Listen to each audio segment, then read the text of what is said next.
네, 반갑습니다. 오늘도 이렇게 뜻깊은 자리에 초대해 주셔서 정말 감사드리고요.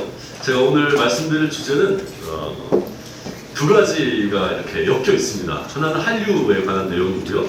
다른 하나는 한국 문화 정책에 관한 내용입니다. 그래서 한국 문화 정책의 역사와 한류가 어떻게 뒤엉켜 있는지 그런 부분들을 좀 이해하실 수 있지 않을까 그렇게 좀 생각을 해봤습니다. 윤 교수 혹시 5분 전에 좀 말씀을 해주시면 감사하겠습니다. 네, 목차는 이렇게 되어 있습니다. 한류의 성공, 우리가 익히 잘 알고 있습니다만 한번 간단하게 좀 되짚어보고요. 문화정책의 어떤 역사 속에서 한류의 형성 과정에 영향을 미친 변화가 뭐였는지 두 번째 파트입니다. 그리고 한류가 형성된 이후에 어떻게 전 세계로 뻗어 나아갔는지를 확인을 해보는 거고요. 마지막에 제가 간단한 좀 제언을 드리려고 합니다. 이은시사는 작곡가님이나 방송에서는 제가 유튜브 채널 구독자거든요. 상당히 떨립니다. 다른 때보다. 네, 떨리지만 한번 마음을 잘 부여잡고 말씀드리도록 하겠습니다. 자, 첫 번째입니다. 한류의 성공, 한국 문화정책의 성공일까? 이 질문에 대해서 의견이 분분합니다. 어떤 사람들은 문화정책이 기여한 부분이 분명히 있다고 얘기하고요. 어떤 분들은 숟가락 얹기, 정부가 그런 거 한 거 아니냐라고 굉장히 비판적으로 말씀하시는 분들도 있습니다. 이 부분에 대해서 여러분들 어떻게 생각하시는지 궁금한데요. 제가 발표가 다 끝난 다음에는 여러분들 생각이 어떻게 바뀌실지 저 개인적으로 좀 궁금합니다. 많이 알려져 있기로 한류라는 말을 처음 쓴 건 중화권의 언론입니다. 1990년대 후반에 좀 많은 분들은 중국 언론이 제일 먼저 썼다고 하고요. 소수 의견으로 대만 언론이다 이렇게 주장하는 분들도 있습니다. 어느 쪽이건 간에 1990년대 후반에 중화권 언론들이 한국 문화, 대중문화가 중화권에 이렇게 몰려오는 그거를 상당히 우려를 담은 표현으로 한류라는 말을 처음 썼습니다. 1990년대 후반이죠. 자, 25년이 흘렀습니다. 그 사이에 세계 콘텐츠 산업의 정상에 올랐다 이런 얘기를 하는 게 살짝 저어되는 면도 있는 건 사실입니다만 굉장히 많은 사람들이 이 부분에 동의를 하고 있습니다. 외교부 자료가 굉장히 그 언론에서 이용 많이 됐는데요. 한 3년 전 자료인 것 같습니다. 한류 동호회 가입자 숫자가 1억 명이다. 그냥 한류 팬이라고 자기가 얘기하는 사람이 아니고 한류 동호회에 가입을 해서 적극적으로 활동하는 사람의 숫자를 대사관들이 집계를 한 겁니다. 그리고 그 다음 해에는 1억 7천만 명이 됐습니다. 그리고 그 다음에 가장 최근 자료인 것 같아요. 2억 3천만 명의 한류 동호회 가입자가 전 세계에 분포되어 있습니다. 굉장히 충성도가 높은 팬덤이죠. 2억 3천만의 팬덤을 보유하고 있는 어떤 나라의 대중문화가 있나요? 저희가 미국 대중문화를 굉장히 즐기긴 합니다만 동호회에 가입해서 이렇게 열성적으로 활동하지는 않지 않습니까? 글로벌하게 굉장히 독특한 영상입니다. 그 25년 사이에 무슨 일이 일어났던 걸까요? 그 발제문 아래 잠깐 보시면 2021년에 옥스포드 영어사전에 한류가 등재가 됩니다. 여러분 옥스포드 영어사전에 등재가 됐다라고 한다면 우리나라 표준 국어 대사전에 등재된 거랑 비슷한 의미거든요. 왜냐면 영어권의 독자들은 그걸 알아야지 좀 식자라고 할 수 있는 겁니다. 한류는 이제 영어 단어입니다. 근데 21년에 옥스퍼드 영어사전에 등재된 또 다른 단어가 있습니다. 저희가 흔히 콩글리시로 알고 있는 파이팅이라는 표현 있죠? 같이 등재가 됩니다. 자, 이제 공식 영어 단어죠. 파이팅은. 콩글리시가 아닙니다. 더 이상. 그때 같이 K-드라마도 등재가 되게 되고요. 20몇 개가 굉장히 많이 등재가 되면서 그 사건에 주목하면서 영국의 가디언지가 한류가 왜 이렇게 강력한가 뭐 이런 기사를 썼습니다. 그리고 한 달 뒤에 보시면 뉴욕타임즈에서 한류가 전 세계 지배하고 있다. 이 가디언의 기사, 옥스포드 사전에 이걸 하면서 보도를 했습니다. 자, 25년 사이에 일어난 일. 중화권의 언론들에서 처음으로 얘기가 됐는데 이제는 우리 흔히 선진국이라고 얘기하는 북미와 서유럽의 가장 중요한 신문들도 한류가 전 세계를 호령하고 있다라는 얘기를 한 그런 시대가 된 겁니다. 불과 25년 만에 일어난 커다란 사건이죠. 그것과 연관해서 우리가 기억할 것은 2021년 7월에 유엔의 선진국으로 진입했다는 사실입니다. 같은 해 일어난 일입니다. 아까 전에 그 한류의 기사 얘기와 같이 2021년에 일어난 사건입니다. 자, 이 두 가지 사건의 연관성이 있을까요? 그러면서 드리고 싶은 좀 질문은 이런 겁니다. 우리 사회에 대한민국의 역사적 발전이 한류를 낳은 것일까? 아니면 이 한류가 새로운 역사적 단계를 열고 있는 것일까? 이런 질문들을 한번 던져볼 수 있을 것 같습니다. 이 질문과 연관해서 제가 오늘 드리고 싶은 그 두 가지 얘기 중에 한 가지가 바로 이겁니다. 한국 문화정책의 역사를 가장 간단하게 정리해 본 겁니다. 파란색으로 되어 있는 문화정책 4.0 시대는 아직 도래하지 않은 시기입니다. 그렇기 때문에 여기 노대로 한다고 하면 한국 문화정책의 역사는 크게 세 단계로 구분을 할 수가 있습니다. 문화정책 1.0 시대는 생존의 시대인데요. 그게 언제 시작됐는지 학자들마다 좀 의견이 분분합니다. 1945년부터 해방 이후부터를 얘기하시는 분들도 있고요. 1948년 대한민국 정부 수립 이후, 아니면 그 48년에 헌법에 얘기된 것처럼 대한민국 임시정부면 1919년입니다. 자, 근데 언제 시작했든지 간에 끝나는 시점은 거의 비슷합니다. 1960년이죠. 1공화국이 마무리되는 시점까지가 문화정책 1.0 시기입니다. 그리고 이 시기의 특징은 딱히 정리할 게 없습니다. 왜냐하면 생존의 시대이기 때문에 그 당시에 해방 이후의 혼란 상황, 그리고 농족 상잔의 비극, 이런 것들이 일어나면서 우리나라 저개발 국가의 시기지 않습니까? 1960년에 1인당 국민소득이 100달러가 채 안 됐던 걸로 제가 기억을 하는데요. 그런 시기의 문화정책이었기 때문에 충분한 예산이나 정책 수단들이 개발되지가 않았던 시기입니다. 이게 1.0입니다. 근데 1.0의 생존의 시대였다면 이제 2.0으로 넘어가면서 문화정책이 성장의 시대로 진입하기 시작합니다. 이 성장의 시대는 한 30년 정도 가는데요. 박정희 대통령 3공화국부터 그 다음에 4공화국, 그리고 전두환 대통령 5공화국, 노태우 대통령 6공화국까지 장군들이 다스렸던 시기가 문화정책 2.0 시기입니다. 그리고 그 시기의 문화정책은 아주 독특한 특징이 있습니다. 잠시 이따가 설명을 좀 드리겠습니다만, 이때는 어쨌든 개발국가라는 모델 하에서 그 개발국가에 봉사하는 문화정책, 이런 것들이 고민되었던 시기입니다. 그 단계를 거쳐서 문화정책 3.0 시기는 문민정부와 국민의 정부를 들어가면서 처음으로 이제 자율성과 창의성에 기반한 새로운 정책이 등장하는 게 문화정책 3.0 시기입니다. 1993년부터 시작을 한다고 하면 지금까지 역시 한 30년 정도 시기가 되는데요. 이 시기에는 민주적 성장입니다. 그래서 2.0과 3.0이 둘 다 성장의 시대라고 할 수 있겠습니다만, 2.0 시대는 압축적 성장의 시대, 개발국가 모델에 따른 압축적 성장의 시대였다면, 3.0은 그 시기에서 민주적인 거버넌스를 더하면서 민주적 성장이라는 성장의 패러다임이 좀 바뀐 시대라고 할 수 있을 것 같습니다. 문화 정책은 굉장히 큰 변화를 겪게 됩니다. 8길이 원칙이라는 그 거버넌스 원칙이 문화정책 3.0 시대를 지배하고 있고요. 제가 오늘 드리고 싶은 가장 중요한 얘기 중에 하나는 아마 2025년 문화정책 4.0 시기에 원년이 되지 않을까라는 생각을 개인적으로 하고 있습니다. 이 부분에 대해서도 여러분들이 어떻게 판단하실지는 강의가 발제가 마무리될 때 다시 한번 좀 여쭤보고 싶습니다.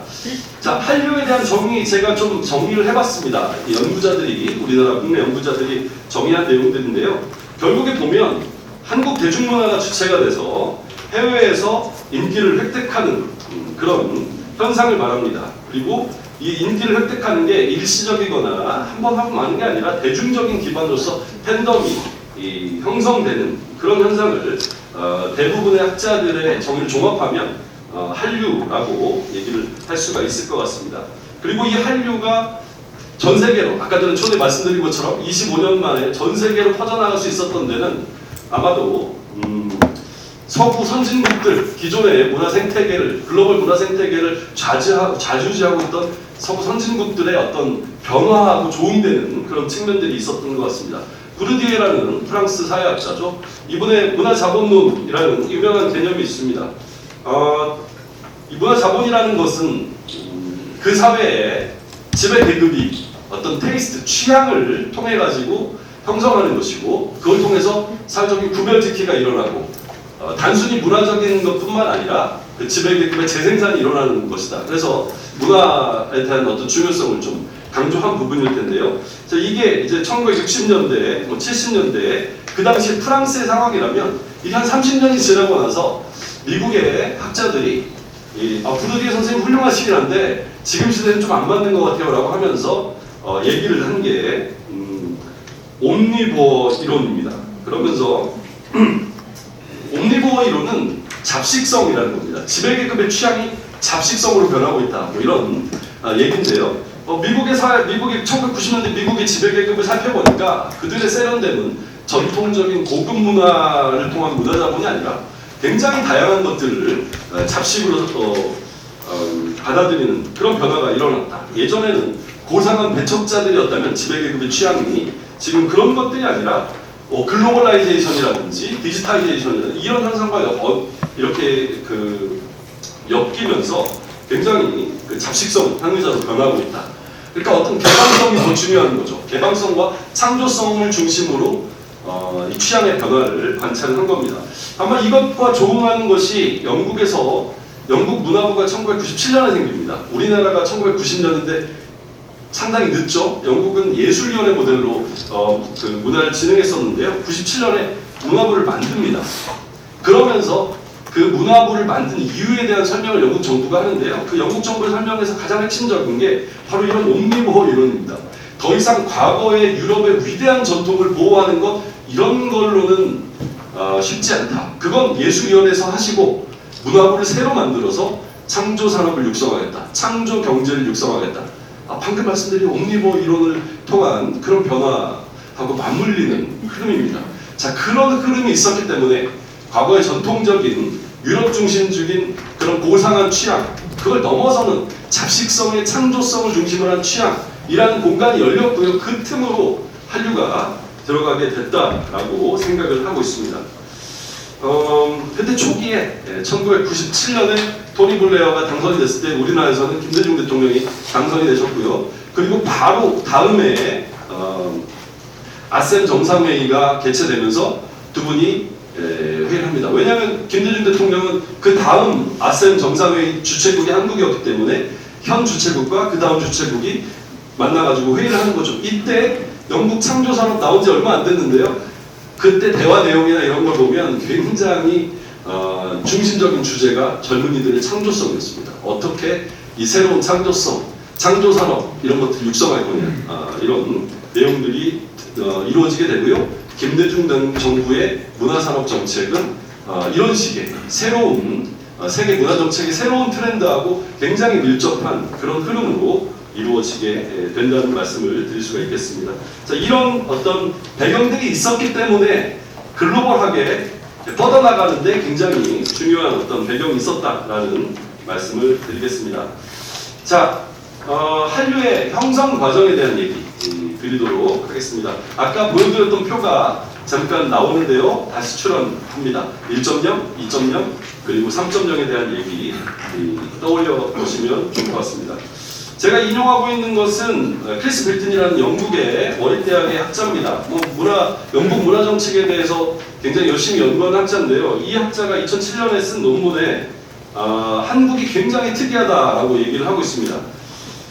근데 핵심은 보호무역 이데올로기와 신자유주의 문화 정책을 양손에다 쥐고 그 두 개를 통해 가지고 베네핏을 얻으려고 하는 것 같다. 근데 결국에 그 논문의 전망은 이겁니다. 오래 못 갈 것이다.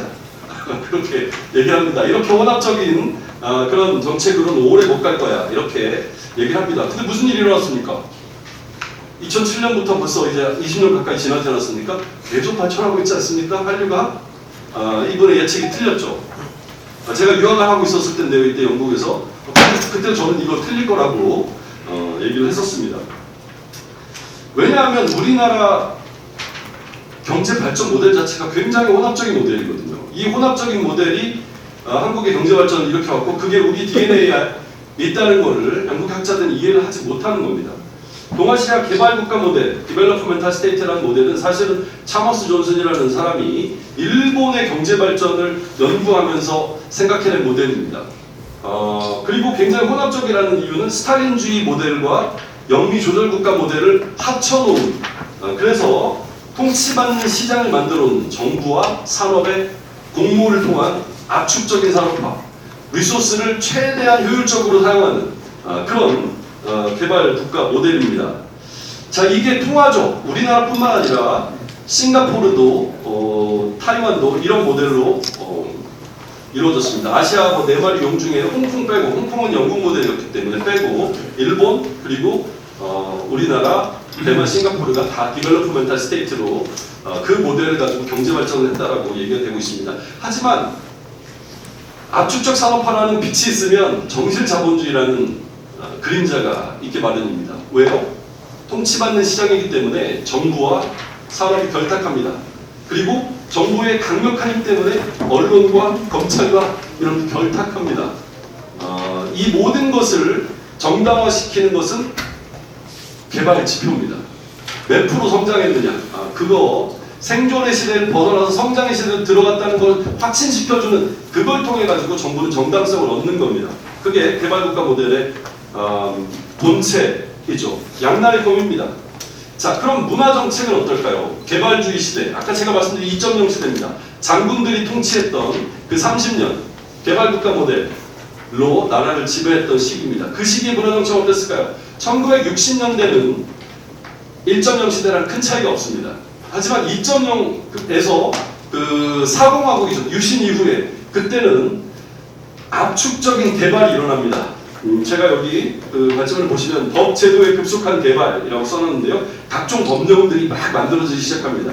법령이 만들어지면서 특히 뭐 1972년에 문화예술진흥법 제정, 그 전에 법은 검열 중심이었는데 진흥을 위한 법이라는 이름이 처음 등장하는 겁니다.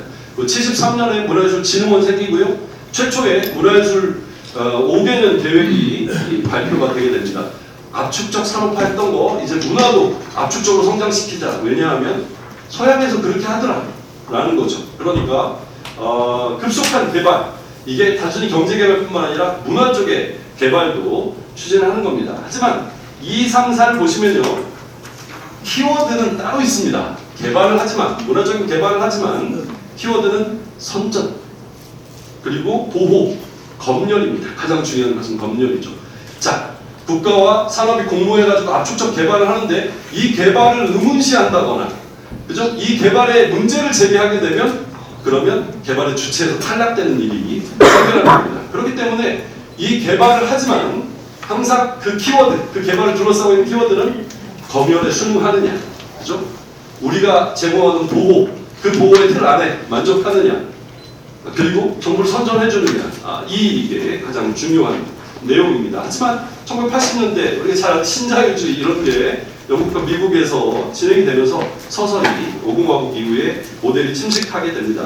제가 2.0 시기를 굉장히 간단하게 말씀드렸습니다. 한 축으로는 문화도 개발해야 된다라는 구호가 있고요. 그러나 그냥 아무나 다 개발할 수 있는 건 아니다. 자율적으로 뭐 이렇게 하는 거 아니다. 창조적으로 이렇게 하는 거 아니야. 우리가 지시한 대로 검열과 선전과 보호의 테두리 안에서 개발하는 것이다 라고 말씀을 드렸는데요. 그 2.0 시기도 조금씩 차이가 있긴 합니다.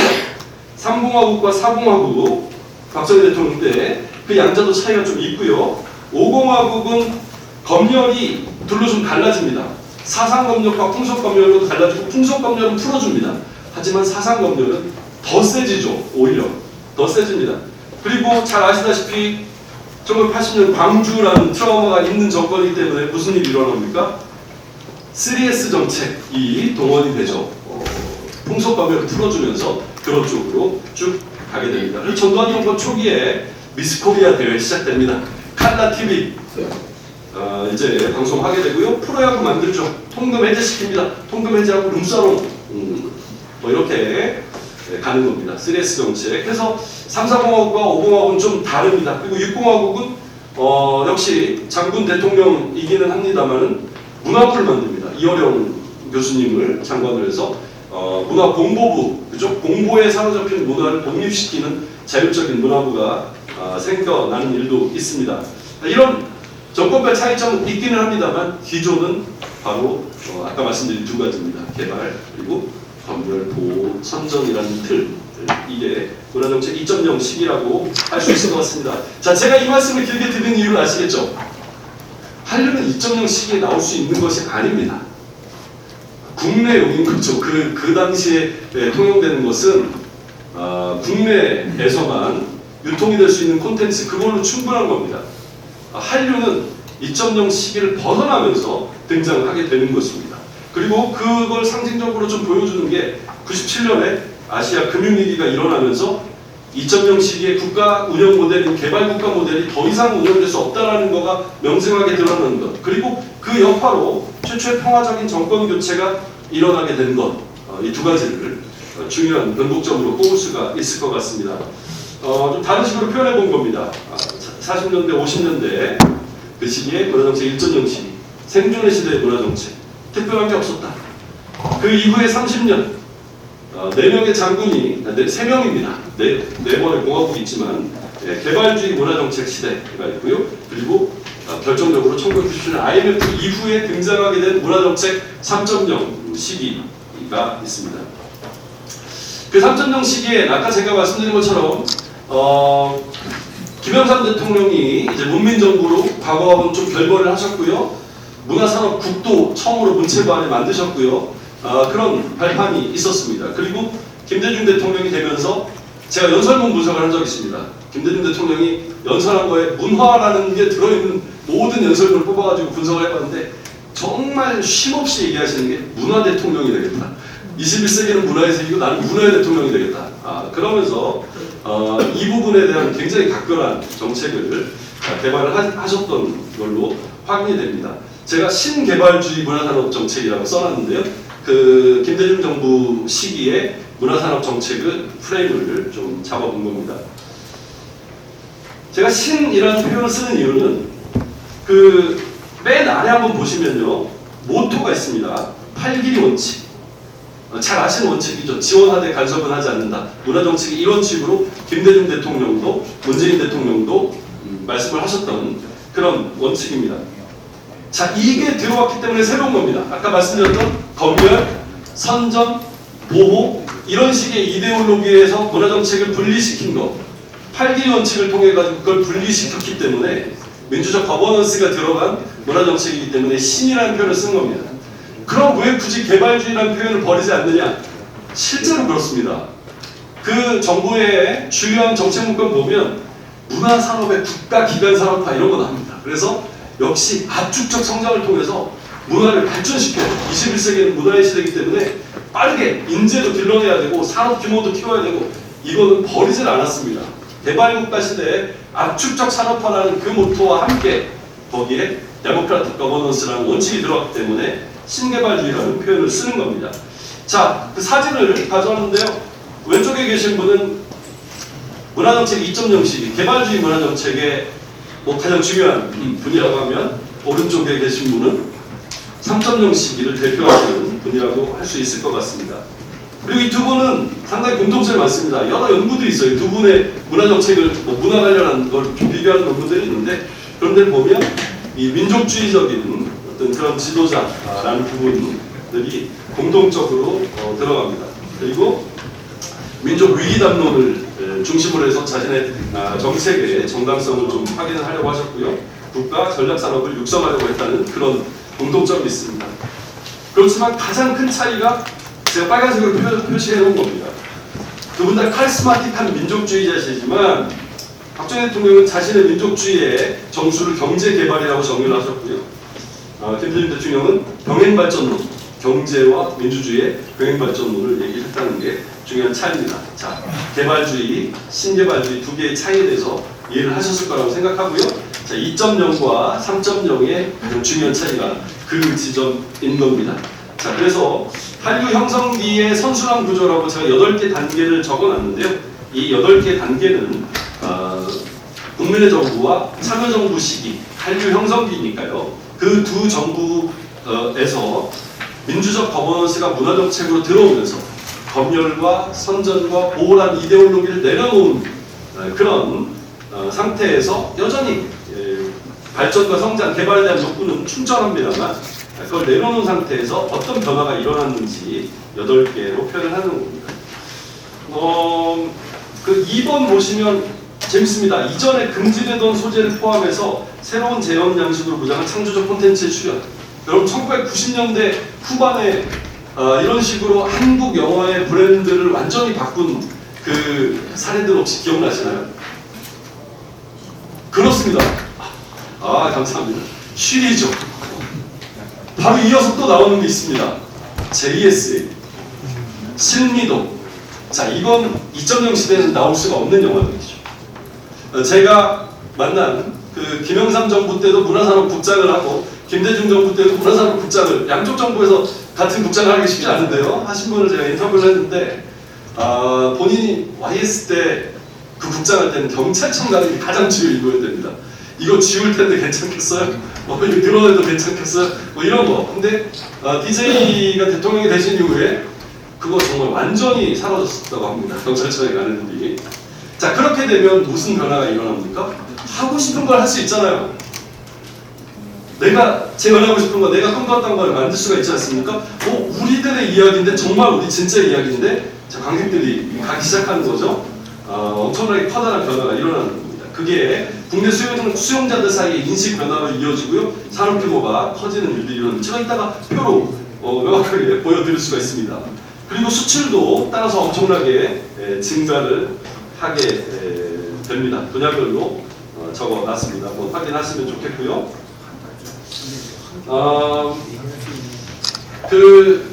제가 2.0과 3.0의 차이를 설명을 드렸는데 가장 명징하게 얘기를 드릴 수 있는 기관이 하나 있습니다. 영화진흥위원회입니다.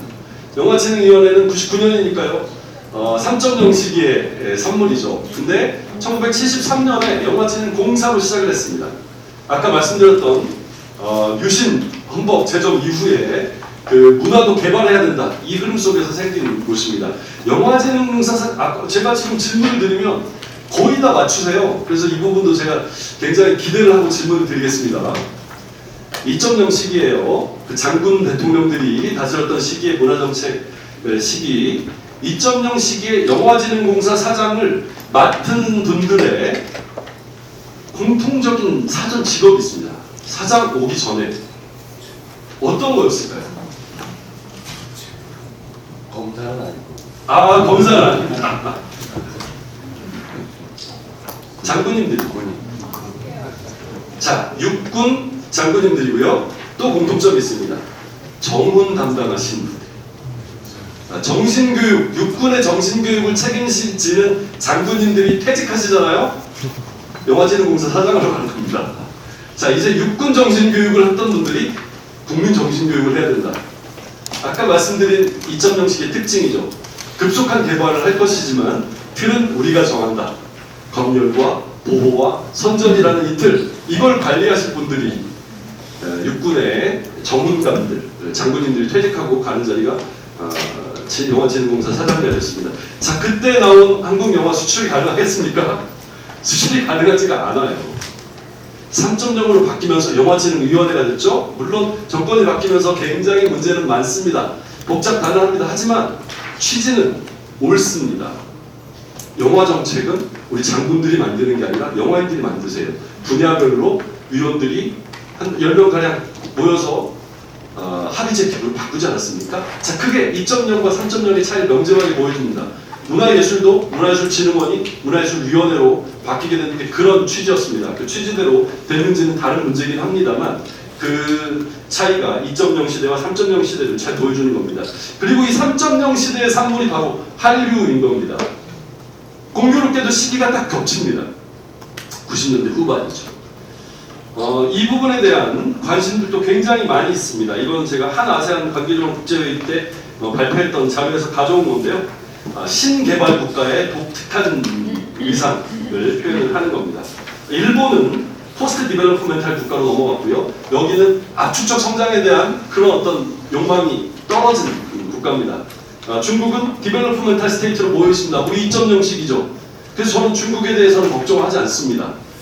그 시기에 콘텐츠를 해외에다가 수출하는 게 불가능했던 것처럼 중국이 앞으로 한 20년은 절대 우리 따라올 수 없을 겁니다. 근데 만약에 데모크라틱 거버넌스가 들어오면 그러면 좀 위험하죠.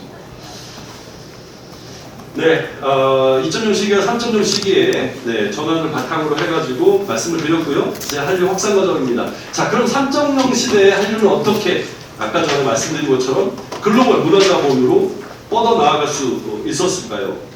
문체부에서 2020년에 한류 단계를 구분한 겁니다. 그 안에는 문체부 산하 한국문화관광연구원에서 시기를 구분한 건데요. 조금 불만스러운 부분들이 있어서 제가 좀 양자를 종합해가지고 정리를 한 게 이 내용입니다. 1997년을 1단계로 잡은 이유는 사랑의 먹이들 때문입니다. 우리나라 최초의 중국 드라마 수출이었죠. 그리고 2단계 2003년으로 잡은 이유는 겨울연가 때문입니다. 일본으로 들어가면서 동북아는 동북아기는 합니다만은 선진국으로 한국 콘텐츠가 들어갈 수 있다는 걸 확인했다는 중요한 단계입니다. 그리고 3단계 2010년인데요. 2010년을 뽑은 거는 원더걸스 북미 투어. 그게 2010년이었습니다. K-팝의 시대가 본격적으로 온 거고요. 4단계 2017년은 BTS가 빌보드에서 처음으로 어워드를 수상했던 그 시점입니다. 이 1단계, 2단계, 3단계, 4단계를 거치면서 한류는 동북아시아에서 중화권을 중심으로 인정받는 리저널 문화자본이었는데요. 지역 문화자본이었는데 이게 2단계, 2003년, 2010년까지 아시아를 대표하는 대륙 문화자본으로 성장을 하게 됩니다. 그리고 3단계로 넘어가면서부터는 아까 북미 투어 원더걸스가 했다고 말씀드렸는데요. 북미와 서유럽 선진국들을 진입하기 위한 노력을 계속하면서 다른 대륙들에서도 통용되는 그런 문화자본으로 성장하게 됩니다. 그리고 BTS 이후로는 그리고 특히 OTT 서비스 이후 그죠? 글로벌 문화자본의 위상을 가지게 되는 것 같습니다. 이런 네 단계에 대한 설명을 좀 드리고요. 이 과정을 통해 가지고 도대체 한류가 왜 성공했느냐라는 연구가 굉장히 많이 나왔습니다. 그런 것들 좀 간추려 보니까 크게 이런 네 가지 정도가 얘기가 되는 것 같습니다. 혁신적 정책, 말씀드린 것처럼 2.0에서의 검열과 보호와 선전이라는 그 키워드에서부터 벗어나서 자유로워진 상상력, 이런 것들이 중요한 바탕이 되었고, 하지만 거기서 끝나면 말이 안 되죠. 그러면 북유럽의 국가들, 노르웨이, 스웨덴, 핀란드 콘텐츠는 왜 세계를 제패하지 못합니까? 데모크라틱한데요. 우리 독특한 산업적인 그런 어떤 비즈니스 모델들이 있고, 이 산업적인 어떤 측면의 요인들이 있는 것 같습니다. 그리고 세련되고 신선한 콘텐츠. 세련되다라는 말은 선진국에서 볼 때는 굉장히 좀 신선한, 그리고 개발도상국들이 볼 때는 매우 세련된 이런 양쪽의 어떤 콘텐츠 특징이 있는 것 같습니다. 이런 것들 바탕으로 국내외의 열정적인 K-팬덤이 지금 2억 3천만 명 동호회 가입자 수 말씀드렸는데요. 이렇게 있게 되면서 이런 어떤 공진화가 팬덤을 구축하는 데 중요한 성공력이 됐다라고 말씀을 드릴 수가 있을 것 같습니다. 그 과정에서 한류 정책의 흐름도 좀 정리를 해봤습니다. 주요한 성과들이 있었지만 한계도 왜 정부의 한류 관련 보고서를 보면 반복적으로 등장하는 이런 네 가지 문제들이 있습니다. 자, 그러면 어떻게 될까요? 앞으로 2022년에 이 조사가 나온 이후 처음으로 한류에 대한 호감도가 하락하는 일이 일어났습니다. 이상한 일인 것 같기도 하지만 그리 이상한 일이 아닙니다. 왜냐하면요, 지금까지 한류가 목표로 했던 걸 다 이뤘습니다. 아까 2021년 선진국 진입, 그리고 공교롭게도 2021년에 영국에서 가디언과 미국에서 뉴욕타임스가 한류가 전 세계를 지배하고 있다, 이런 기사를 냈습니다. 자, 그 전까지 우리의 목표는 뭐였습니까? 조금 더 확장합시다. 조금 더 영토를 늘립시다. 예전에 수출 금자탑 쌌던 것처럼 그런 방식으로 조금 더 많이. 이제 갈 데가 없어졌습니다. 내려오는 것만 남은 거 아닌가요? 네, 어쩌면 내려오는 것만 남은 것일 수도 있습니다. 네, 우리가 과거의 방식대로 한다면 말이죠. 이제는 새로운 패러다임이 요구되는 시점이다 말씀드리고 싶습니다. 1분 남았다고 하시니까요. 자, 이 부분 강조하고 마무리하도록 하겠습니다. 백범 김구 선생님 문화강국의 꿈 있죠. 그리고 김대중 대통령이 침투태 문화의 날에도 연설을 하셨습니다. 문화강국을 꿈꾸셨던 그 두 분의 지도자들이신데요. 어쩌면 이분들이 꿈꿨던 문화강국의 꿈이 이루어진 거 아닌가요? 전 세계 2억 3천만 명의 팬덤을 가지고 있는 한국 문화의 애호가들이 생겨난 것 굉장히 훌륭합니다. 하지만 아까 말씀드린 것처럼 이제는 새로운 패러다임이 필요한 시점입니다. 그래서 제가 4.0을 좀 빈칸으로 내어놓은 겁니다. 저는 아주 드라마틱한 엔딩이라고 생각합니다. 이 계엄이라는 게. 3.0 시대가 끝났다라는 걸 보여주는 그런 드라마틱한 엔딩이라고 생각하거든요. 2.0 시대가 IMF와 함께 조언을 거두고 민주적인 거버넌스가 없이는 더 이상 성장이 불가능하다는 깨달음을 우리한테 주었던 것처럼 3.0 시대는 계속 좌우로 흔들리면서 우리가 민주적인 거버넌스를 장착했다고 생각했습니다만 순간적으로 2.0 시대로 돌아갈 수 있다는 그런 가능성도 느끼게 된 것 같습니다. 이제 3.0 시대는 그 역할을 다 한 것 같습니다. 새로운 시대에 이제 성장이 아닌 성숙의 시대. 선진국이 이미 진입하지 않았습니까? 이제 더 이상 선진국 되자고 추격자로 누굴 쫓아가야 됩니까? 이제는 우리를 보고 있는데요. 이제 패스트 팔로워의 그 전략을 2.0 시대, 3.0 시대와 함께 마무리를 하고요. 4.0 시대는 퍼스트 무버로서 나아가야 한다. 그리고 그 부분에 있어서 한류 역시 이제 새로운 패러다임의 고민, 새로운 정책적 지향에 대한 고민이 필요하고요. 물론 성장은 필요합니다. 하지만 성숙의 시대라는 시대가 바뀌었다는 그 좌표 안에서 이제 성숙을 고민해야 된다라고 말씀드리도록 하겠습니다. 감사합니다. 동tam제 같지만 저는 96년도에 저희 영화 쪽에 시네마 테크를 했던 입장을 갖고 한류를 풀어보도록 하겠습니다. 96년도에 제가 사랑동에 있는 문학교 서울에서 에릭 몽메르라는 감독의 작품 세미나를 하기 위해서 했던 과정을 말씀을 드리자면 저희 멤버 중에 그 대한항공 스튜디오스 선배가 있었어요. 그래서 그분 선배께서 왔다 갔다 할 때마다 LD, VHS 이런 거를 가지고 옵니다. 굳이 따져보면 저희가 심의를 받은 작품들은 아니었기 때문에 그냥 갖고 온 거죠. 거기에 관련된 언어 번역을 할 수 있는 대학교 2, 3학년 된 친구들이 붙습니다. 그리고 비디오 기계를 2개를 놓고 거기다 자막을 입힙니다. 그걸 열심히 세미나를 하고 여러 친구들이 모여갖고 책자를 냅니다. 지금도 제 책장에는 에릭 몽메르 관련된 우리끼리 세미나 했던 책이 있습니다. 그리고 나서 뭐가 있었냐면 부사국제영화제가 있었죠. 그래서 저희한테는 가장 좋았던 게 다른 사람은 어떻게 느낄지 모르겠지만 잘린 필름을 보지 않아도 되는 영화제가 생긴 거죠. 그게 저희들한테는 굉장히 기뻤고 무슨 말씀 드리자면 문화적 욕구 뭔가 작품을 보고 분석하고 우리가 못 봤던 것들에 대한 호기심과 그에 기반한 창의력들 새로운 걸 뭔가 해보려는 시도들은 국가 정치권은 무관하게 있었다는 거죠. 그 말씀을 먼저 좀 짚고 드리고 싶고요.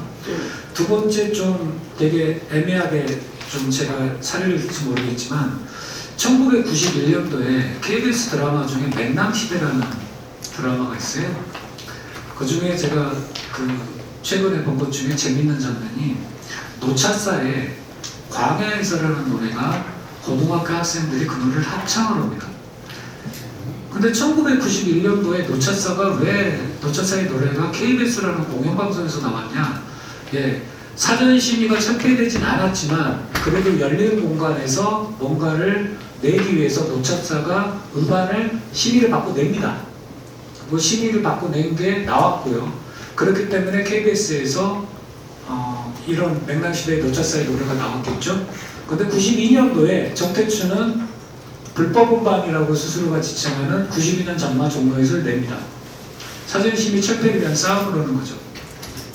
두 가지 사례에서 제가 강조하고 싶은 건 뭐냐면 첫 번째는 문화예술인들의 호기심과 창의성이 가장 크게 밑바탕에 깔려있다는 말씀을 드리고 싶고요. 두 번째는 특히 표현의저 관련해서는 거저 주어진 게 아니었다는 말씀을 드리고자 하는 겁니다.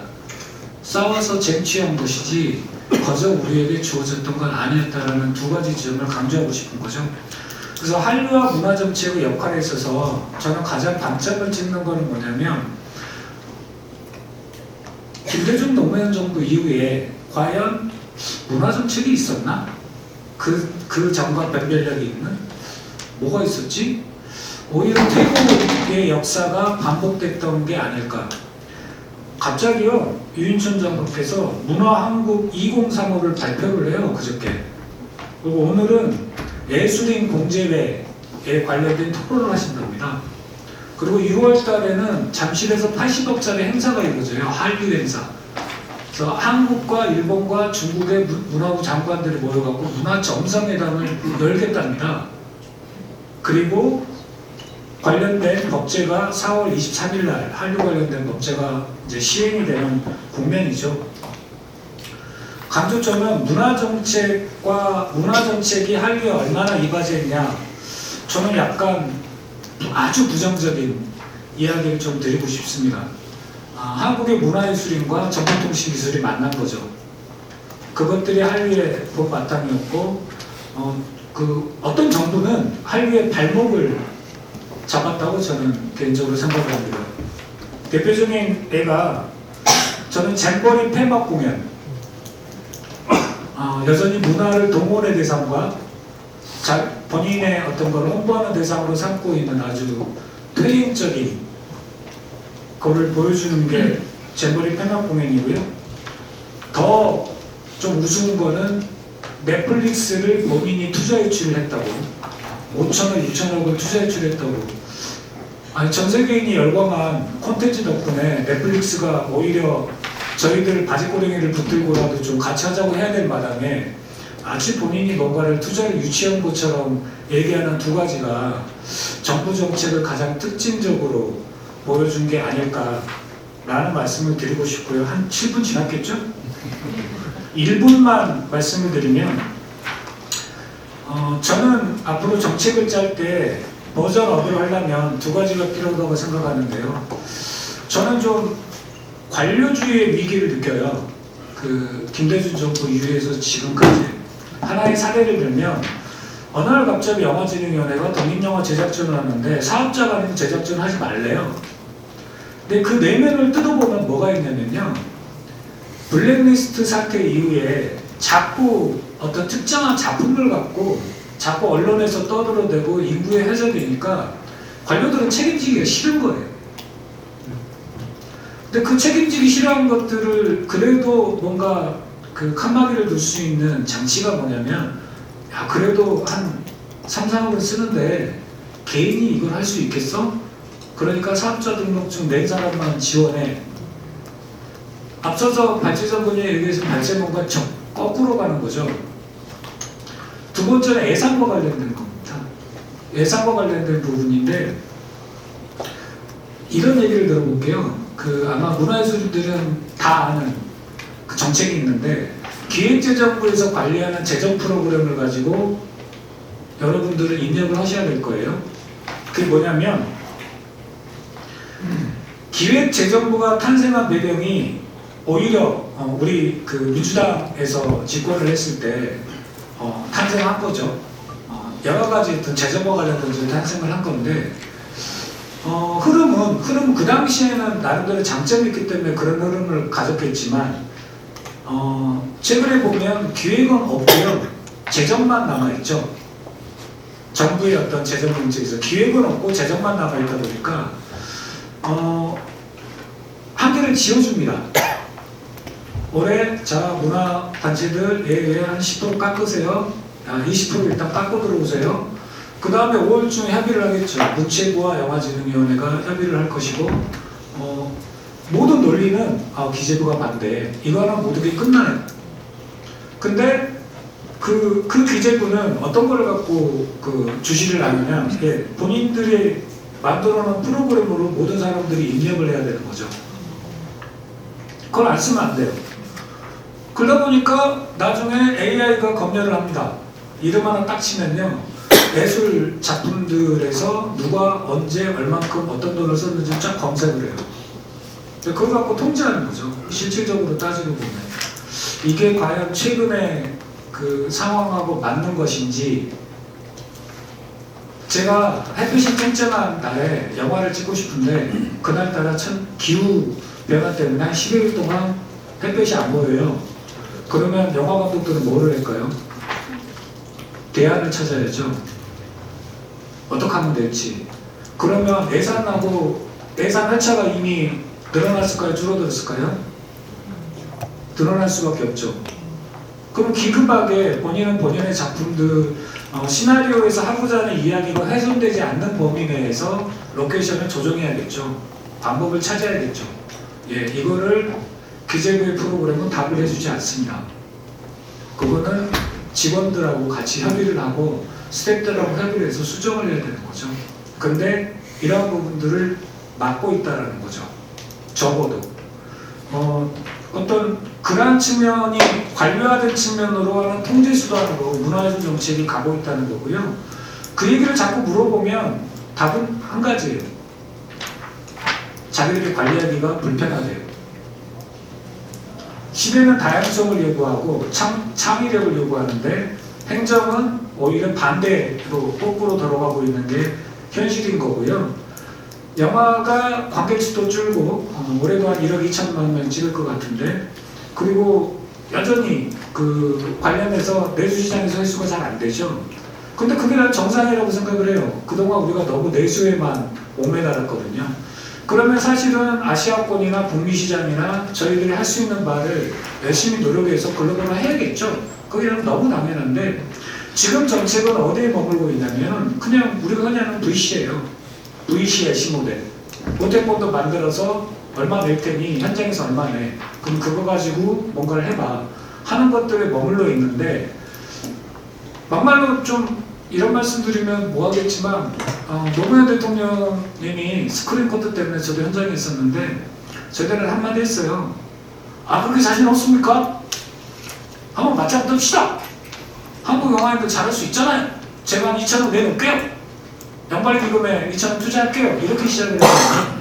그때 제가 헐리우드하고 싸워야 됐었죠. 근데 지금은 넷플릭스의 여러 가지 글로벌 콘텐츠와 변별력을 가져야 되죠. 현장도 적응해 나가야겠죠. 영화인들한테 책임이 있겠죠. 관객이 안 오면 저희가 뭔가 더 혁신적인 뭔가를 해야 되지 않겠어요? 지금 최신 트렌드에 맞는 영화로도 우리가 해야 되고, 적어도 관객들이 호응할 만한 OTT하고 변별력 있는 영화들이 나와야겠죠. 하지만 그때하고 지금하고 자본의 규모가 달라요. 환경이 굉장히 다릅니다. 그래서 기업한테 거저 지원을 해달라는 뜻이 아니라 그것에 맞설 수 있는 기금의 규모가 있어야 되는데, 두 가지가 병행해야 되는데, 지금의 버전이나 문화정책을 보면 과거하고 다른 게 없죠.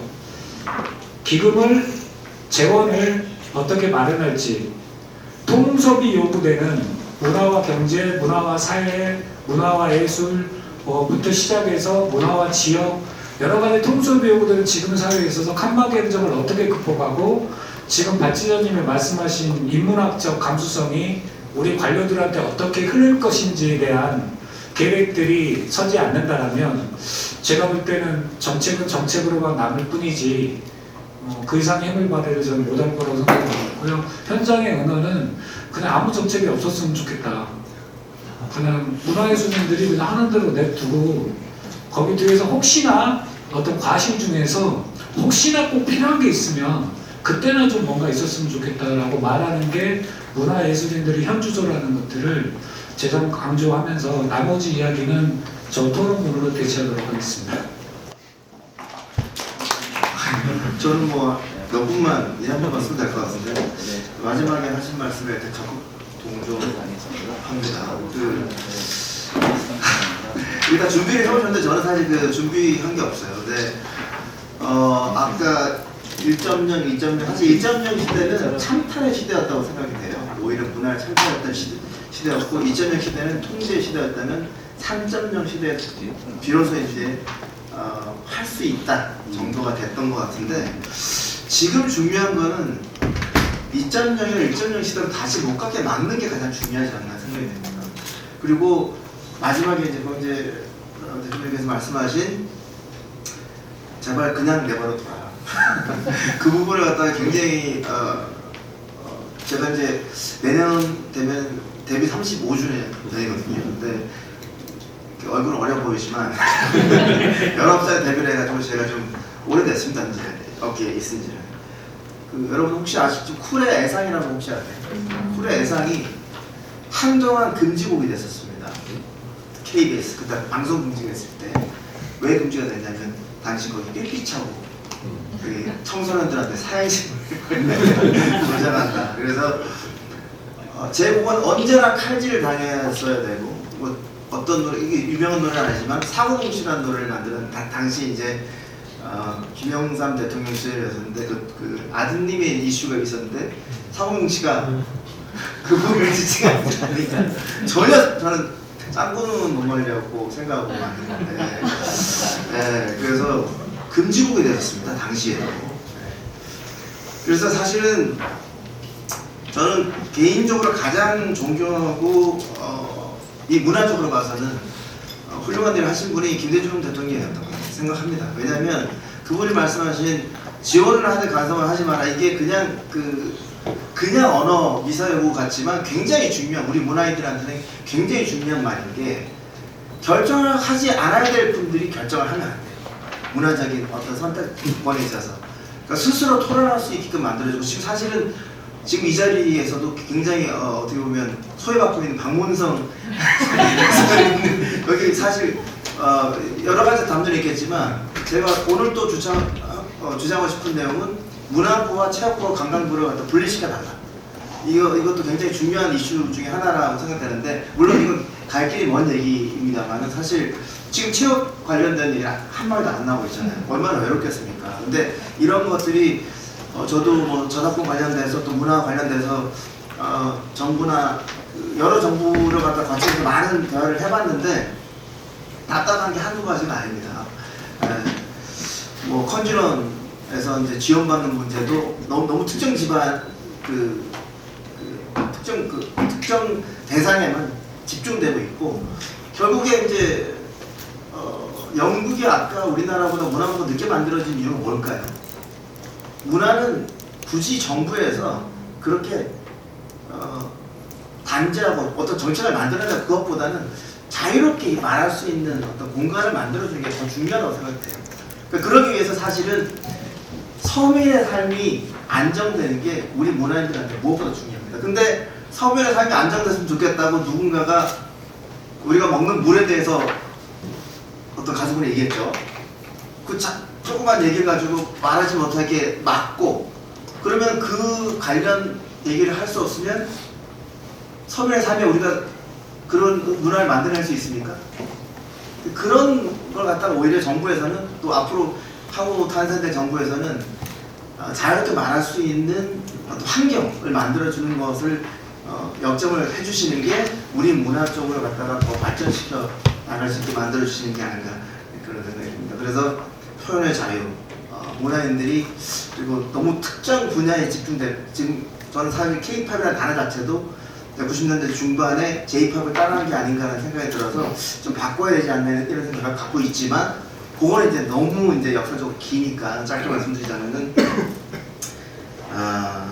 자유롭게 우리의 문화적인 뭐 이렇게 예술적인 표현을 할 수 있는 분위기를 만들어야 된다. 그리고 그 영화나 드라마 쪽에서 지금 그 투자가 안 돼서 저도 지금 OTT 쪽에 음악 감독을 하고 있는데 아까 문화가 내려가는 일만 남지 않았냐 그랬는데 천만의 말씀입니다. 앞으로 갈 길 너무 멀고 해결해야 될 부분도 너무 많고 우리가 얼마만큼 그 헐리우드 대기업에 힘들게 지금 개혁관계라든지 저작권을 갖다가 침탈을 당하고 있고 수많은 작가분들이 아예 자기의 작품을 자기의 작품이라고 얘기하지도 못하는 지금 환경 속에 놓여 있는데 이거에 대한 토론도 지난 정부 때부터 제가 요청도 많이 하고 문화부 장관님이랑도 토론을 했지만 결국에 대개편을 많이 들어줘가지고 지금에까지 와 있습니다. 그러니까 OTT 관련 거는 된 것까지 얘기하면 좀 너무 얘기가 기니까 할 얘기가 너무 많습니다만 어쨌든 종합적으로 말씀드리자면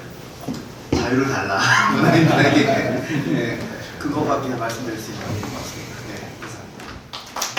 일단 타이틀을 2025년 웹툰 산업 불안한 웹툰 위험한 노동 평가한 미래로 잡아왔는데 너무 어깨만 써놓은 것 같아서 PPT를 좀 밝게 만들어봤습니다.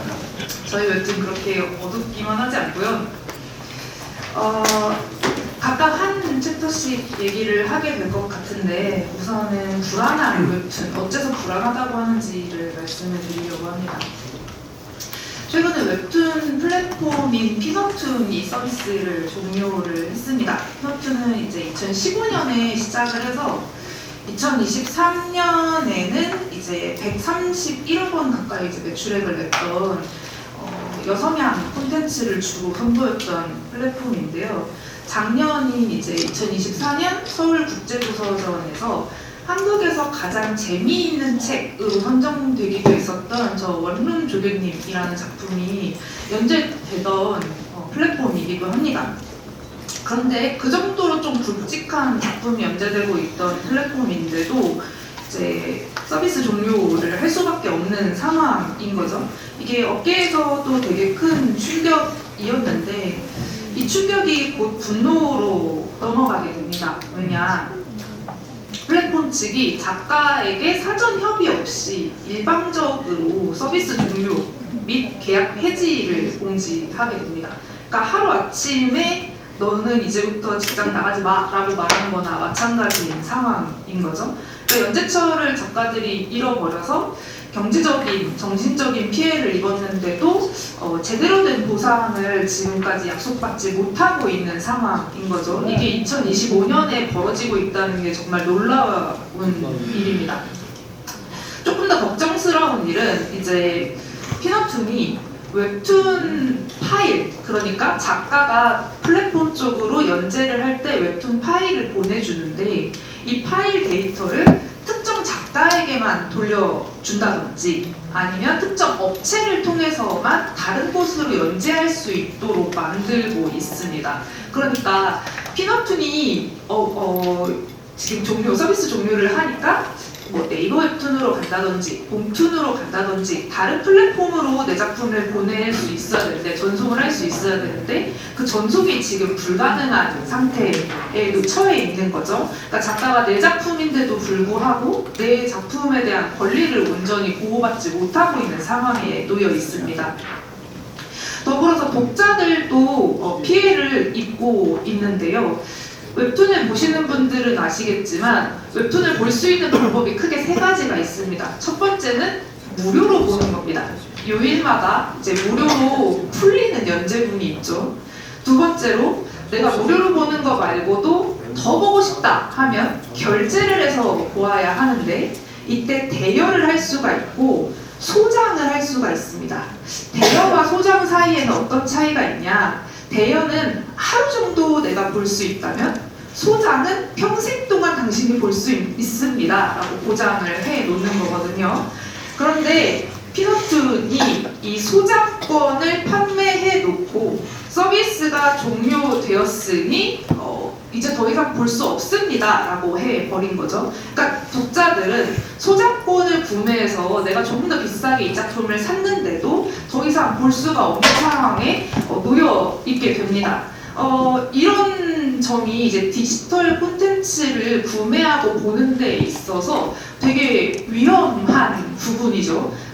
독자들은 플랫폼을 믿고 구매했는데 이 신뢰를 저버린다라는 점이 피너툰 사태의 가장 큰 문제인 것 같습니다. 그래서 최근에 웹툰계에 있었던 가장 커다란 사건이 요 피너툰 사태이고요. 두 번째로 위험한 노동을 들어보려고 합니다. 제가 이제 올해 프랑스에 있었던 앙굴렘 국제만화축제에 다녀왔는데요. 이제 앙굴렘 국제만화축제라고 하면 전 세계의 만화인들이 모이는 굉장히 큰 축제입니다. 네, 그래도 이제 종이 만화 위주로 축제가 진행이 돼서 우리 웹툰은 상대적으로 조금 작은 위치를 점하고 있는데요.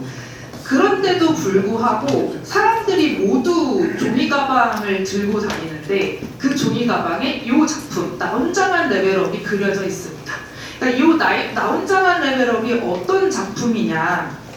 원래 웹소설을 원작으로 하는 작품이고요. 이제 2018년에 웹툰화가 되면서 글로벌 조회수 142억 뷰, 어마어마하죠. 21년 11월에는 미국 만화책 판매량 7위에 올랐습니다. 그러니까 한국 만화 사상 최초로 벌어진 일이에요. 그래서 지금은 애니메이션으로도 제작이 되었고 이 앙골렘 만화 축제를 관람하는 관람객이 뭐라고 하느냐? 프랑스 사람들은 이 작품 나 혼자만 레벨업 덕분에 웹툰이 뭔지 알게 됐다라고 말을 할 정도입니다. 그런데 이 작품의 작화를 맡은 장성락 작가는 지금 저 금방 충전해서 돌아오도록 하겠습니다 라는 인사말을 마지막으로 2022년 37의 나이로 요절을 합니다. 그러니까 유족들은 이제 지병이 있어서 뇌출혈로 사망을 했다라고 얘기를 하는데요. 근데 이제 웹툰 제작 환경을 알고 있는 사람들은 실질적으로는 과로 아니냐라는 말을 많이 합니다.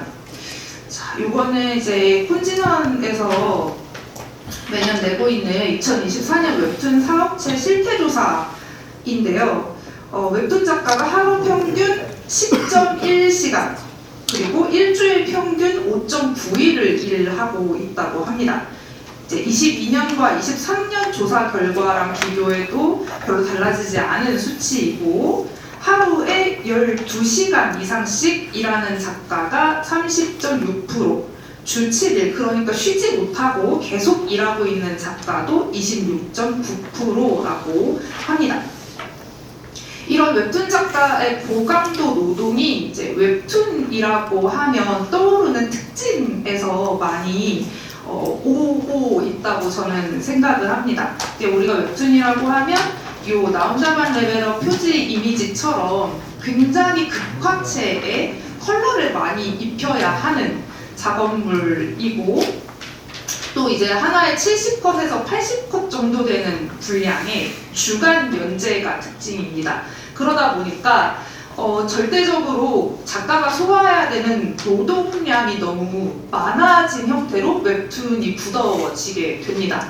그러다 보니 흑백 만화나 간단한 만화체의 작품 혹은 컷수가 적게 연재하려는 시도를 선택하기에 작가 입장에서는 굉장히 위험 부담이 커져 버렸습니다. 그래서 계속 기존의 웹툰 특징을 가지고 연재를 하려고 한다면 무조건 강제적인 휴식을 조금 취해주어야 한다라고 생각을 하는데요. 여기에 맞춰서 이제 문체부가 작년 24년 6월 13일에 이제 만화 웹툰 분야 표준계약서 개정안과 신규 제정안을 내놔서 50화 연재를 하면 2회 휴재할 수 있는 권리를 보장하게 개정을 했거든요. 그러면 현장에서는 어떻게 활용이 되냐? 25화를 연재하면 휴재권을 하나 받는 식으로 운영이 됩니다. 그러니까 25주, 6개월 동안 쉬지 않고 연재를 해야만 한 주를 쉴 수 있는 상태인 거죠. 그리고 이 한 주도 거의 쉬지 못하고 작가들이 계속 연재 준비를 하고 있는 상황이기 때문에 점진적으로 휴재권을 확대하거나 격주나 월간 연재를 지원하는 형태도 작가들의 노동을 좀 흩어놓을 필요가 있다고 생각이 듭니다. 마지막으로 좀 2분밖에 안 남았지만 캄캄한 미래에 대한 얘기를 해보고 싶은데요. 한국 만진원에서 이제 매년 2월에 창작 초기 단계 지원 사업과 요 다양성 만화 제작 지원 사업을 열고 있습니다. 이제 이 두 사업을 기다리고 있는 지망생들이나 작가들이 굉장히 많아요. 왜냐하면 웹툰 작가 입장에서 차기작을 하는 동안 들어오는 수입이 거의 없습니다. 그러다 보니까 뭐 연재를 큰 플랫폼에서 했던 작가들도 뭐 막노동을 한다는 사람들도 있고, 저도 아르바이트를 계속 해가면서 작품 활동을 이어나가고 있었거든요. 그러다 보니 이 초기 단계를 지원해 주거나 뭐 인기 없는 장르의 작품을 하고 있는 사람들한테 다양성 만화 제작 지원이 굉장히 중요합니다. 현실적으로. 그런데 이제 작년부터 이 제작 지원이 없어진다는 소문이 엄청 돌았었어요. 근데 이거 없어지면 큰일 난다, 어떡하지? 라고 했는데 다행히 없어지지는 않고 이게 콘진원으로 이관이 됐습니다. 이관이 됐는데 이제 콘진원 쪽에서는 이거를 언제 어떻게 우리가 진행을 할 거야 라는 말을 명확하게 못 해줘서 제가 이 글을 쓰는 2월 25일까지도 모집 공고나 어떻게 하겠다는 말이 없었고, 오늘인 3월 7일 드디어 이제 공지가 올라왔거든요. 모집을 하겠다고. 근데 이런 갑작스러운 이관과 콘진원이 제대로 소화하지 못하는 게 이제 22년에 있었던 윤석열차 사건 때문이 아니냐라는 말이 굉장히 많이 나오고 있습니다. 이제 24년 예산도 절반으로 삭감됐던 게 이제 괘씸죄 아니냐라는 말도 나왔었죠. 이제 작가들 입장에서는 사실 누가 주간 기업이든 크게 상관이 없고 투명하게 이게 잘 진행이 되는 것만 좀 중요한데, 자꾸 이렇게 지원 사업이 표류하면서 특히 정치적인 이유로 표류가 되고 있다는 의심이 드는 것이 작가들한테는 굉장히 큰 어려움이었습니다. 정치권에 조금 책임감 있는 태도를 좀 말씀드리고 싶어서 세 번째 코드로 가져와 봤습니다. 시간이 조금 더 있으면 더 말하고 싶은데 네, 아쉽습니다. 여기까지 하고 좀 정리를 해보겠습니다. 앞에 교수님들이라든지 다른 분들이 뭐 이론적인 얘기를 많이 해주셔서 저는 스포츠 현장에서 지금 겪고 있는 가장 큰 이슈에 대한 이야기를 하고 싶어요. 근데 그 이슈를 이렇게 해결하면 좋겠다, 단일 이슈를 얘기하고 싶은 것이 아니라 그 이슈를 통해서 우리가 스포츠를 바라보는 관점에 대한 이야기를 좀 한번 해보려고 해요. 이 시대에 우리는 어떻게 스포츠를 바라봐야 되는가, 특히 프로스포츠를, 이 이야기인데요. 자, 제가 지금 바로 오늘 뜬 기사를 하나 올려드렸는데 잔디 한번 보시겠습니까? 이게 지금 우리 국가대표팀이 경기를 해야 하는 상암입니다. 서울 월드컵 경기장이에요. 일상적으로는 FC 서울이라고 하는 우리 K리그의 최고의 팀 중에 하나가 쓰는 홈 경기장이기도 하죠. 이건 뭐 사실 도저히 경기를 할 수 있는 지금 환경이 아닙니다. 조건이 아니에요. 다칠 수밖에 없죠. 선수들은 다치고 이런 경기장에서 경기를 하면 당연히 최고의 서비스가 나올 수가 없죠. 플레이가 나올 수가 없으니까. 실제로 지난 주말 경기를 할 때 링가드라고 하는 잉글랜드 국가대표 선수가 여기서 쓰러져서 부상의 위험도 있었고, 기성용 선수 같은 경우도 굉장히 좀 센 발언을 좀 했었는데, 이 기사는 뭐냐면 이제 경기장이 이러다 보니까 서울시와 서울시 시설관리공단이 33억 원을 긴급 투입해서 경기장을 좀 보수하겠다 이런 겁니다. 저는 뭐 축구 쪽에 있으니까 그렇게 돈 써서 보수해 주시면 좋습니다 라고도 얘기할 수도 있겠지만, 우리 한번 생각해 보죠. 그 33억 원은 어디서 난 돈일까요? 세금입니다. 우리의 세금이, 그러니까 물론 세금을 써서 우리 축구 쪽 사이드야 좋습니다라고 할 수 있겠지만, 좀 더 넓게 놓고 보자면 그 소중한 세금을 이렇게 계속 써도 되는 건가? 저는 이런 고민을 한번 해봐야 된다고 생각합니다. 만약에 이번 한 번만 문제가 있어서 뭐 그래 33억 원 쓰자라고 할 수도 있겠지만 계속 반복되고 있단 말이죠. 그러니까 마치 밑 빠진 독에 물 붓는 것처럼 우리 세금이 계속 들어가고 있어요. 이거는 뭔가 잘못된 것이 아닌가? 오늘 이 얘기를 좀 한번 드리려고 하는 겁니다. 우리는 스포츠를 과거에 어떻게 좀 소비를 했나 생각해 보면 국가가 주도하는 엘리트 스포츠 중심으로 갔죠. 즉 올림픽에서 메달 따면 최고였습니다. 1등하면 최고였고, 그 왜 그랬냐면 우리는 경쟁 시대를 살아왔고, 우리는 체제적으로는 예를 들면 북한을 무조건 이겼어야 되죠. 남북한의 경쟁이 치열한 상태에서 언제나 우리 북한을 이겼어야 되고 1등을 해야 되고 금메달을 따야 되는 시대가 있었죠. 그러니 국가가 주도해서 엘리트를 중심으로 해서 성적 중심으로 갔습니다. 축구 좋아하시는 분들은 역사를 아시는 분들도 계실 텐데 예전에 한국 국가대표팀에 준하는 팀의 이름이 양지라는 팀이 있었습니다. 양지. 그 양지가 뭐냐면 생각하시는 분들은 그거 설마 이럴 수도 있겠지만 맞습니다. 국정원. 예전으로 하면 중앙정보부죠. 그 중앙정보부에 우리는 음지에서 일하고 양지를 지향한다라고 하면 그 양지입니다. 실제 그때 당시 국가대표팀을 중앙정보부에서 운영을 했어요. 왜 그랬을까? 북한이 이겨야 되니까요. 이제 우리가 그 과거에 스포츠를 대했던 태도죠. 지금은 어떨까? 저는 크게 보면 두 가지로 분화했다고 생각합니다. 하나는 여전히 참여하려고 하는 스포츠가 하나 있죠. 또 하나는 관전하려고 하는 스포츠가 있습니다. 참여 스포츠라고 하는 건 이제 쉽게 말씀드리면 동호회죠. 저는 개인적으로 테니스를 치고 있습니다. 저 와이프랑 테니스 동호회도 같이 하고 레슨도 받는데 요새 테니스 한번 치려고 하면 그 테니스 치시는 분도 아시겠지만 엄청나게 기다려야 됩니다. 그러니까 이런 식으로 이제 참여 기반의 동호회 중심으로 가고 있고, 근데 저는 이 영역은 우리가 공공의 어떤 인프라, 공공의 플랫폼을 형성을 해서 계속 국가적으로 관심 가져주시고 투자해 주시면 된다고 생각해요. 근데 문제는 저 위에 있는 프로 기반의 상업 스포츠입니다. 즉 프로 스포츠에 대한 문제가 생기죠. 저 생각해보면 우리나라의 프로 스포츠들이 완전한 의미의 프로 스포츠인가? 이런 생각을 할 때가 있어요. 프로 스포츠라고 하는 건 말 그대로 시장, 자본 이런 데서 경쟁하고 막 이런 거죠. 근데 우리는 약간 치킨으로 따지면 반반? 양념 반, 프라이드 반 이런 느낌이 있습니다. 그러니까 어떤 기업이 들어와서 뭔가 막 하려고도 하지만 완전한 어떤 시장체제에서도 경쟁을 하는 것도 아니에요. 예를 들면 지금 한 번씩 어떤 거냐면 이런 거죠. 식당을 하려고 하는데, 그러니까 음식 장사를 하려고 하는데 음식은 내가 만들 수 있는데 그 음식을 팔 수 있는 식당이 없습니다. 지금 프로스포츠, 우리나라 국내 프로스포츠의 가장 큰 문제예요. 식당이 없어요. 내가 막 조리를 해서 이 음식을 팔아야 될 때마다 어떻게 하냐면 그 식당을 빌립니다. 끼니 때마다 빌려서 쓰는 그런 구조예요.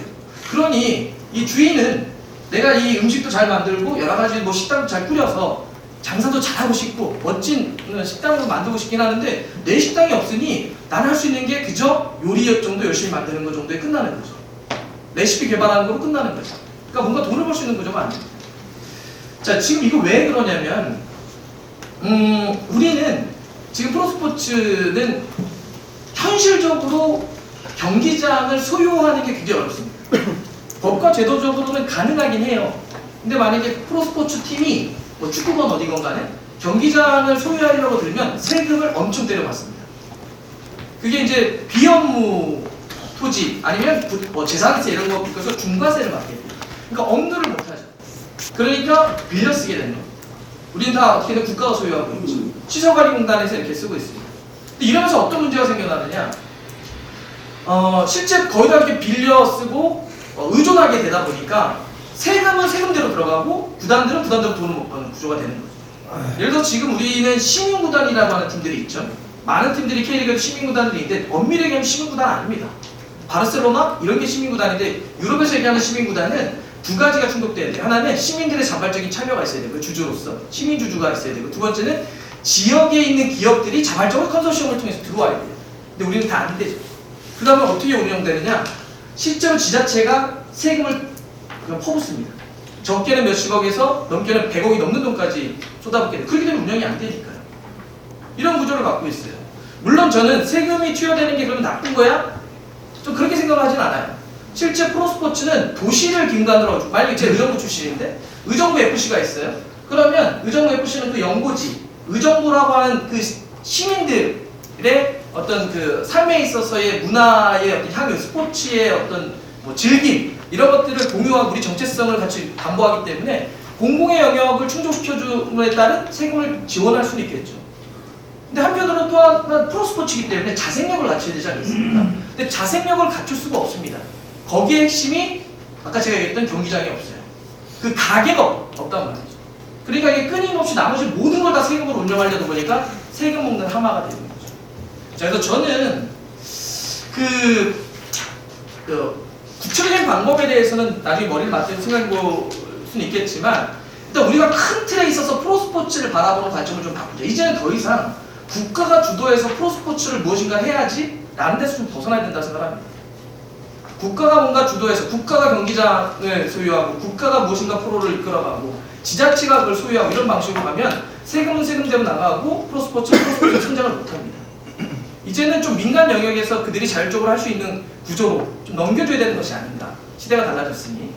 그래서 예를 들면 경기장 같은 경우는 기본적으로 이제 많은 하고 있는 방식들은 예를 들면 몇 가지 방식들이 있겠죠. 하나는 짓게 만드는 겁니다. 기업들이.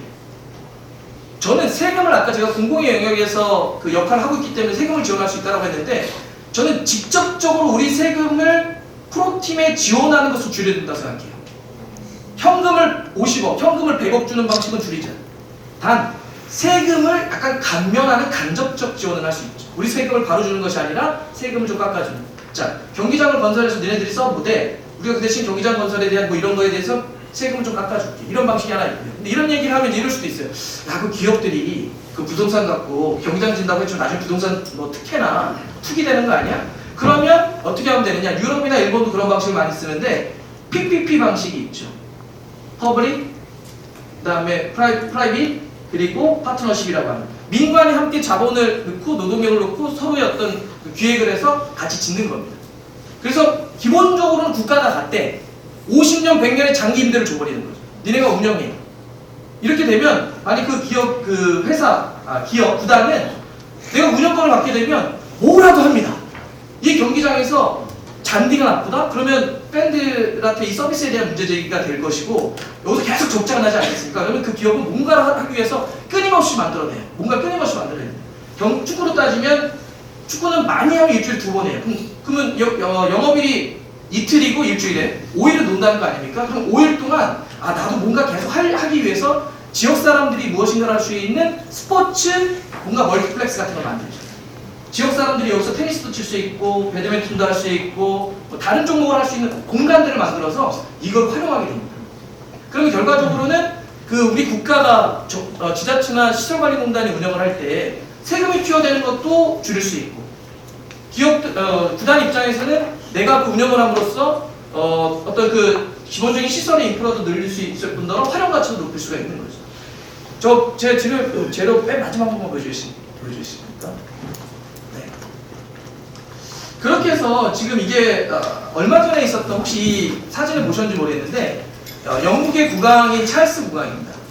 손흥민 선수를 만나서 했던 영상이 되게 화제였고 이게 한 달 정도 됐는데 국왕이 왜 손흥민 선수와 토트넘을 찾았냐면 토트넘은 런던의 북런던에 있는 팀입니다.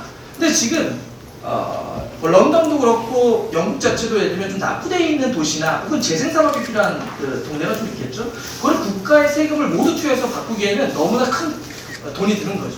그래서 이런 식으로 지역에 있는 기업이나 구단들과 콜라보를 아까 했던 PPP 방식으로 그것을 새로 건설을 하고 이 구단은 그러면서 주변도 계속 멀티플렉스로 또 만들어내고 근데 거기에 고용도 창출하게 되고 수많은 일거리를 만들어냅니다. 그러다 보니까 이 국왕이 그때 토트넘을 찾아서 감사하다라고 인사를 온 거예요. 토트넘이 우리 북런던에 낙후되어 있었던 환경을 이렇게 함으로써 우리 런던 시민들이 일자리도 늘어났고 훨씬 더 주거 환경이 좋아졌습니다라고 했고 백승호 선수가 뛰고 있는 버밍엄도 지금 미국 자본이 들어오면서 엄청난 도시 전체 개발 프로젝트를 구단들과 하고 있습니다. 그래서 저는 종합적으로 다시 말씀드리자면 이제는 우리가 메달을 따거나 엘리트 중심으로 하는 국가 주도에서 좀 탈피해서 기본적인 참여 그것은 우리가 공공 영역에서 좀 하되 민간의 프로 영역들은 좀 민간 쪽으로 좀 넓게 풀어주는 방향으로 스포츠의 관점이 좀 전환했으면 좋겠다라고 해서 준비해봤습니다. 감사합니다. 또 앞에서도 굉장히 유명하시고 유명하시는 분께서 얘기를 해주셨습니다. 그러다 보니까 제가 지금 굉장히 많이 위축이 되어 있는데요. 바로 이렇게 위축되어 있는 게 저는 지역 문화가 아닐까 생각이 듭니다. 그리고 딱 6시 안에 끝내야 될 이 토론회 마지막 시간에 남아있는 시간만큼 차지할 수밖에 없는 게 또 지역 문화의 그러니까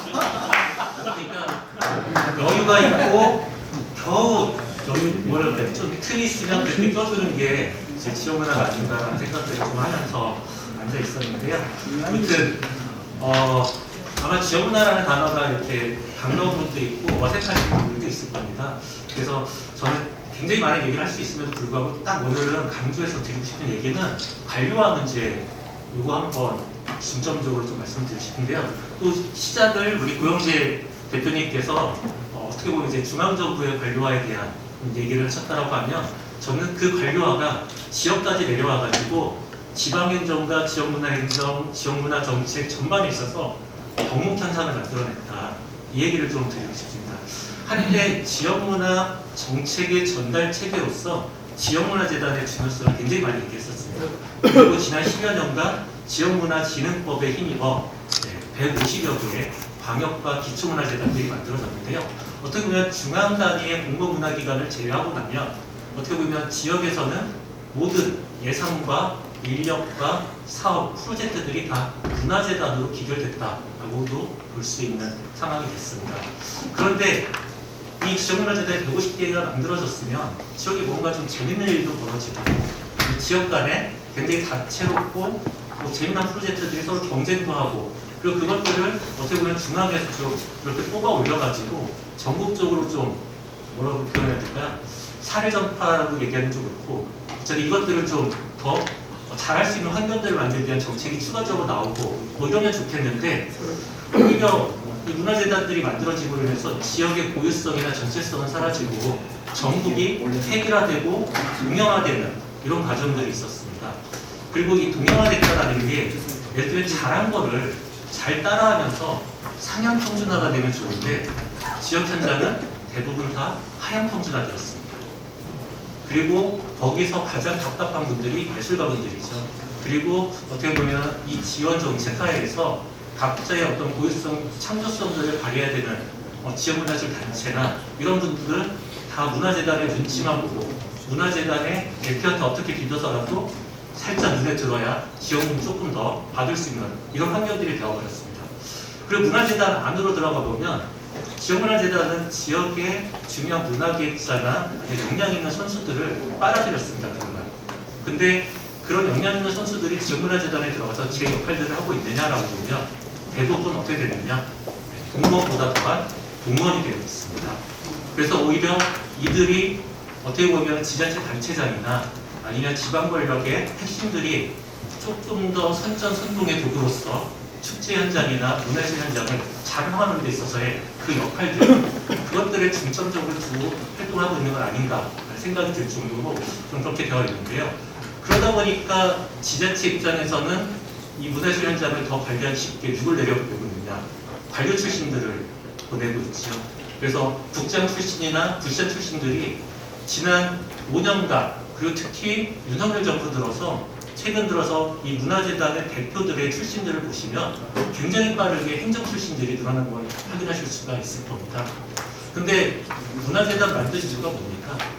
어쨌든 잘하라고 전문성과 자율성 가지라고 잘하라고 만들어놨는데 어떻게 보면은 공무원보다 더 심한 어쨌든 관료 집단들을 만들어 놓은 게 현실이 됐다.